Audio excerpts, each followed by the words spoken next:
Assalamu alaikum, hello everyone and welcome to IQ Star Education. Video से हम 6 chapter अपना start करेंगे, that will be the refraction of light. ये एक new chapter है, 6 chapter जो कि हम इस वीडियो से स्टार्ट करेंगे। This will be the part 1 of the video. So जो फर्स्ट टाइम देख रहे हैं, let me tell you this that हमने first, second, third, fourth and fifth of chapter of the science 1 syllabus, science 1 textbook का हमने ये पाँचों chapters भी कंप्लीट कर लिए हैं। So you can go and check them out in the description box, link will be provided in it. Also with the science 2 के भी कौन से कुछ टॉपिक्स हो गए हैं, उसके भी लिंक मैं आपको डिस्क्रिप्शन बॉक्स में प्रोवाइड कर दूँगी। So you can go and watch it. Each and every chapter is connected with each other, जैसे कि मैंने आपको बताया था। And refraction of light is same as it. पहले के टॉपिक्स भी इसमें थोड़े से ऐड होते हैं। तो बात करते हैं हमारे रिफ्रैक्शन ऑफ लाइट की। तो जब भी हम ये टॉपिक को डीप में स्टडी करना चाहते हैं, first we need to understand what exactly is reflection and refraction to continue this chapter और to study it in a deep. तो रिफ्लेक्शन क्या है एंड रिफ्रैक्शन क्या है और कौन सी ऐसी बातें हैं जो एक दूसरे को ये डिफरेंट करती है।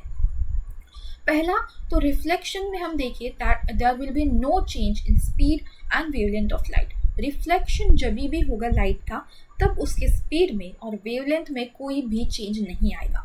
On the other hand, in refraction there will be change in speed and light wavelength of the light. Reflection की जब हम बात करें तो इसमें डिस्पर्शन नहीं होता लाइट का, बट रिफ्रैक्शन में डिस्पर्जन होता है। तो ये थे कुछ basic differentiating point between reflection and refraction. Now let's go further deeper into the definition of the refraction, जिससे आपको अच्छे से पता लगेगा कि रिफ्रैक्शन एक्चुअल में है क्या। तो रिफ्रैक्शन की जब हम बात करें तो उसकी डेफिनेशन कुछ इस तरीके से आती है that when light changes its direction when going from one transparent medium to another transparent medium is called as refraction of light. Definition बहुत ही ज़्यादा इंपॉर्टेंट है। It can come for 1 marks और MCQ एज वेल। तो यहाँ पर definition क्या कह रही है, लेट्स सी। जब लाइट एक मीडियम से दूसरे मीडियम में जाती है तो वो उसका डायरेक्शन चेंज करती है। तो उसके डायरेक्शन चेंज करने को हम रिफ्रैक्शन कहेंगे। So it is change in direction while going from one transparent medium to another transparent medium. अब इस टॉपिक को अच्छे से समझने के लिए आपके टेक्स्ट बुक में एक अच्छा सा एक्सपेरिमेंट दिया हुआ है which is very very important. You can mark it as very very important because ये हर बार पेपर में पूछते ही है। Explain it the phenomenon of refraction of light with the help of glass slab, rectangular glass slab. And आपको उस diagram भी बनानी होती है एज वेल एज आपको उसे एक्सप्लेन भी करना होता है। तो let's study what exactly this experiment have to say to us. तो यहाँ पे एक रेक्टेंगुलर ग्लास स्लैब लिया गया है एंड उसको नेम दिया गया है P, Q, R and S। ऐसे 4 नेम दिए गए हैं। अलॉन्ग विथ यहाँ पे हमने देखा है कि यहाँ से लाइट जाती है। उसके पहले आपको कुछ चीज़ पता होनी चाहिए अबाउट मीडियम। यहाँ पे एयर है, as you can see air पहले लाइट एयर में से जाएगी ग्लास की तरफ, फिर ग्लास से वापस एयर की तरफ जाएगी। ये चीज़ आपको ध्यान में रखते हुए ये पूरे एक्सपेरिमेंट को स्टडी करना है। एयर जो है वो हमारा एक मीडियम है जो कि रेयरर है, जिसे हम ऑप्टिकली रेयरर मीडियम के नाम से जानते हैं।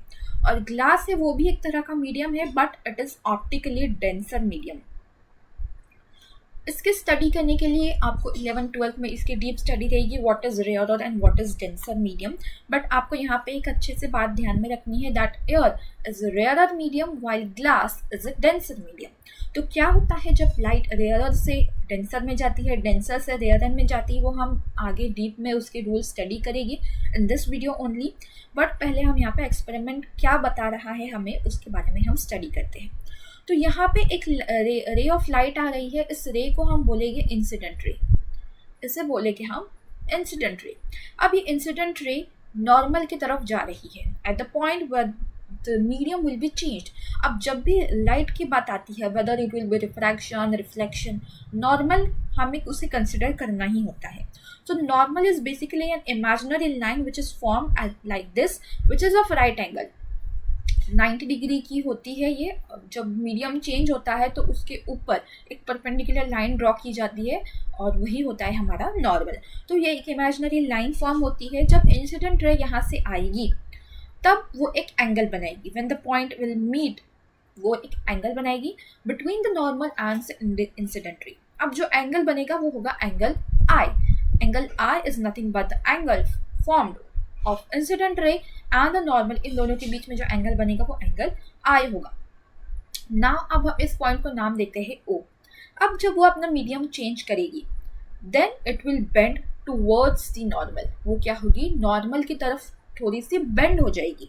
And angle which will be formed, अब ये जो रे है उसे हम बोलेंगे रिफ्रैक्टेड रे। ऊपर जो थी वो इंसिडेंट रे थी, अब ये जो रे है वो है रिफ्रैक्टेड रे।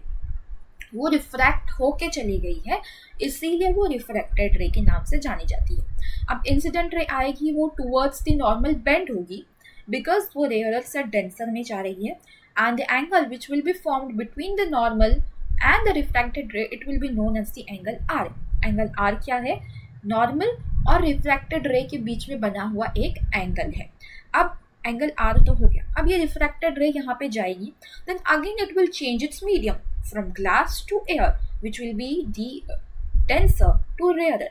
अब वापस रेयरर में जाते टाइम क्या होगा, वो नॉर्मल के अवे हो जाएगी, it will bend away from the normal and यहाँ पे एंगल अगेन फॉर्म होगा।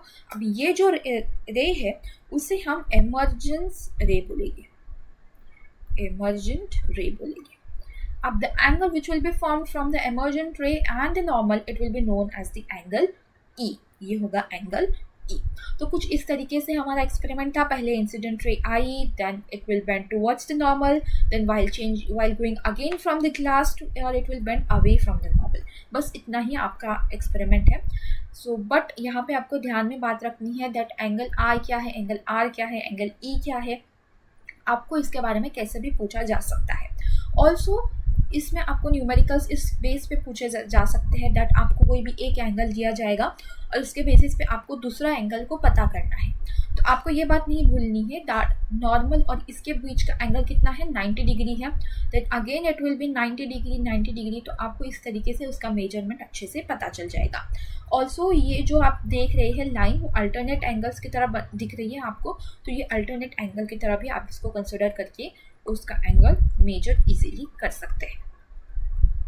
तो यही आपको बताने वाली थी। कुछ चीज़ें हम इसे डिफाइन करते हैं दैट आई जो है वो है एंगल ऑफ इंसिडेंस, जो कि मैंने आपको पहले ही बता दिया था। देन आर जो है वो है angle of refraction, angle of refraction. Then r जो होगा वो I1 के बराबर होगा, यानी कि अल्टरनेट एंगल्स हो गए ये, इसीलिए वो एक दूसरे से सिमिलर हो गए। देन ये जो है वो एमर्जेंट रे है, जो कि मैंने आपको पहले ही बता दिया था। एंड आई जो होगा एंगल ऑफ इंसिडेंस वो ई के बराबर होगा, यानी कि एंगल ऑफ एमर्जेंट रे के बराबर होगा। ऑफ कोर्स इस यहाँ पे जो एंगल बन रहा है ये और ये एक दूसरे से सिमिलर हो, बिकॉज यहाँ से जो इंसिडेंट रे जा रही है वो कुछ इस तरीके से गई होती अगर वो चेंज नहीं करती अपना मीडियम, और ये दोनों एक दूसरे से पैरेलल है। दैट मीन्स ये एक दूसरे से पैरेलल है, इसीलिए ये एंगल सेम डिस्टेंस पे हो गए, सिर्फ शिफ्ट हुआ है एक पोजीशन में, इसीलिए आई ए के बराबर होगा। यही आपको बताना है आई क्या है, एंगल आर क्या है, एंड बेंड होती है, क्यों बेंड होती है, एयर रेयर मीडियम है, ग्लास डेंसर मीडियम है। That all about the experiment, you have to explain it in the exam.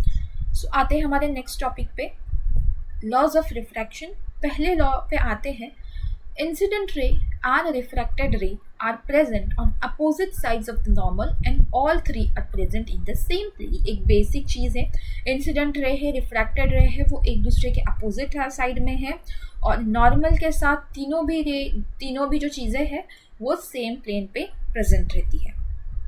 Second law की बात करें, for a given pair of media the ratio of sine r to sine r is constant. यहाँ पे ratio की बात की गई है, that is sine i upon sine r की बात कर रही है। अब इन दोनों का रेशो जब हम निकालेंगे तो हमें एक नंबर मिलेगा, that will be the constant number. ये एक कांस्टेंट नंबर होगा और यही होगा हमारा refractive index, that will be our refractive index. The ratio between sine i upon sine r will be the refractive index. और ये क्या होता है, ये कांस्टेंट होता है। नाउ पेयर ऑफ मीडिया कहा गया है, medium and media are both equal thing. एक मीडियम है तो मीडियम बोलेंगे, अगर एक से ज़्यादा है दैट विल बी टू रहेगी तो हम उसे मीडिया कहेंगे। तो क्या मैं कह सकती हूँ air and glass are both two media? Yes, these are the pair of media. तो इन दोनों के पेयर ऑफ मीडिया का जब हम कंसिडर करते हैं तो इन दोनों का ratio sine i upon sine r का रेशियो क्या हो जाता है? रिफ्रैक्टिव इंडेक्स हो जाता है। Now the before third law एक चीज़ आपको कंसिडर करनी है, that is nothing but the refractive index. हमने रिफ्रैक्टिव इंडेक्स देख ही लिया, बट उसकी और एक टर्म है तो उसको हमें ध्यान में रखना है। लेट्स से वैक्यूम है, यहाँ पे वैक्यूम एक मीडियम है और यहाँ पे और एक मीडियम है। लेट्स से ये ग्लास है, ओके।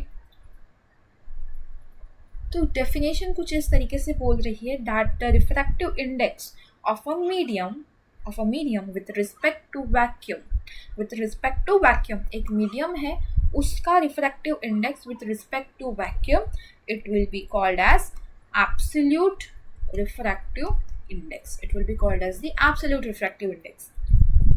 अब सभी मीडियम का डिफरेंट रिफ्रैक्टिव इंडेक्स होता है, और जितना रिफ्रैक्टिव इंडेक्स ज़्यादा हुआ दैट लाइट विल बेंड मोर, उतनी ही लाइट बेंड होगी। जितना रिफ्रैक्टिव इंडेक्स ज़्यादा उतनी ही लाइट बेंड होगी। अब जैसे कि यहाँ पे लेट्स से ग्लास का रिफ्रैक्टिव इंडेक्स कुछ 1.5 है। वाटर का रिफ्रैक्टिव इंडेक्स देखिए तो ये 1.33 कुछ इस तरीके से होता है। एंड डायमंड का रिफ्रैक्टिव इंडेक्स देखें तो ये कुछ 2.42 के करीब होता है। अब जितना ही रिफ्रैक्टिव इंडेक्स ज़्यादा उतनी लाइट सबसे ज़्यादा बेंड होगी। सो डायमंड में सबसे ज़्यादा लाइट बेंड होगी, देन ग्लास में, एंड देन वाटर। तो ये होता है absolute refractive index and refractive index का कंसेप्ट।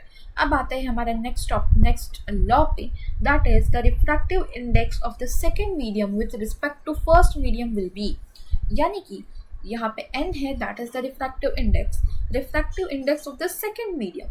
यहाँ पे second medium with respect to first medium will be equal to v1 upon v2। इसको हम सेकेंड डेफिनेशन भी बना सकते हैं, that refractive index of the first medium with respect to second medium will be equal to v2 upon v1। देखिए second medium, यहाँ पे first medium, second medium, and ये v is nothing but the velocity of light। तो यही है third law, जो कि एक फॉर्मूला देता है that refractive index of second medium और first medium with respect to first and second medium will be v1 upon v2 and v2 upon v1। तो आते हैं हमारे कुछ और लॉ पे, दैट जब लाइट रेयरर टू डेंसर जाएगी, डेंसर टू रेयरर जाएगी तो क्या होगा। तो ये हमने एक एक्सपेरिमेंट में ही देखा था, जब इंसिडेंट रे एयर से डेंसर मीडियम में जा रही थी ग्लास स्लैब, तो it will bend towards the normal. तो ये टूवर्ड्स द नॉर्मल बेंड होगी जब कोई भी रे ऑफ लाइट रेयरर से डेंसर मीडियम में जाएगी। अब डेंसर से रेयरर जाएगी, यानी कि ग्लास स्लैब से जब वो एयर में गए, it will bend away from normal, यानी कि वो नॉर्मल से दूर चली गई। आपने देखा कि एंगल यहाँ पे कम हुआ और यहाँ पे एंगल इक्वल रहा। यहाँ पे 45 डिग्री है, यहाँ पे भी 45 डिग्री है, दोनों भी एंगल इक्वल है। और जब लाइट परपेंडिकुलर आएगी तो यानी कि पूरा नॉर्मल की तरह ही आएगी, then there will be no bending. And जैसे कि मैंने आपको बताया था, आई और आर दोनों भी ज़ीरो होंगे, दोनों का भी एंगल कितना होगा? ज़ीरो होगा। कोई एंगल प्रोड्यूस ही नहीं होगा बिकॉज बेंडिंग ही नहीं है।